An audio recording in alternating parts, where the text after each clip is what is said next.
दोस्तों, ज़रा सोचिए, आप अपने घर में बैठे हैं और आपको छत से किसी के चलने की आवाज़ें आती हैं।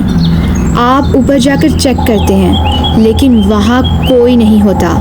अगले दिन आपको अपने घर के बाहर बर्फ़ पर किसी के फुटप्रिंट्स मिलते हैं, जो जंगल से आपके घर की तरफ तो आ रहे हैं, लेकिन वापस जाने का कोई निशान नहीं। यानी वो मिस्टीरियस चीज़ आपके घर के अंदर ही कहीं छुपी हुई है। ये किसी हॉरर फिल्म की कहानी नहीं है, बल्कि हिस्ट्री का सबसे ख़तरनाक और अनसॉल्व्ड कोल्ड केस है, द हिंटरकाइफेक मर्डर्स, जहाँ एक फैमिली को लगा कि उनके घर में कोई भूत गोस्ट है, लेकिन हकीकत इससे कहीं ज़्यादा खौफनाक थी।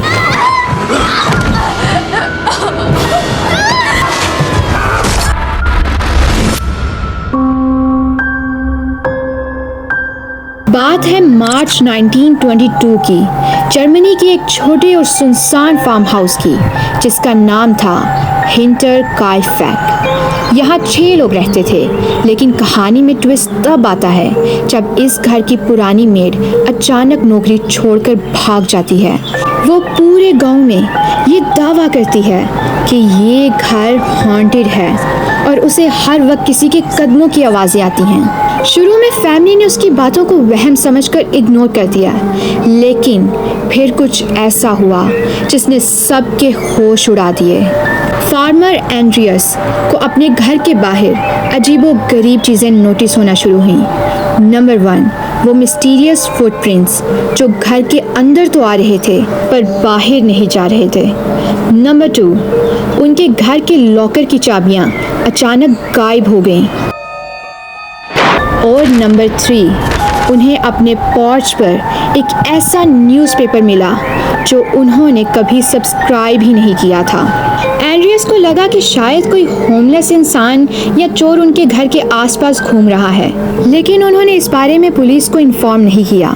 और यही फिर उनकी ज़िंदगी की सबसे बड़ी गलती साबित हुई, जिसने फिर आखिर उनकी जान ले ली। 31 मार्च 1922 को पूरे फार्म हाउस की लाइट्स अचानक बंद हो जाती हैं। अगले 4 दिनों तक किसी ने भी फैमिली को नहीं देखा। ना बच्चे स्कूल गए, ना कोई मार्केट में नज़र आया। लेकिन अजीब बात ये थी कि पड़ोसियों ने देखा कि घर की चिमनी से धुआं निकल रहा था और फार्म के जानवरों को कोई खाना भी खिला रहा था। जब 4 दिन बाद पुलिस और पड़ोसी घर के अंदर दाखिल हुए, तो जो मंजर उन्होंने देखा उससे उनकी रूह कांप गई। घर के 4 मेंबर्स की लाशें तबेले में एक के ऊपर एक पड़ी हुई थीं और वो घास से ढकी हुई थीं।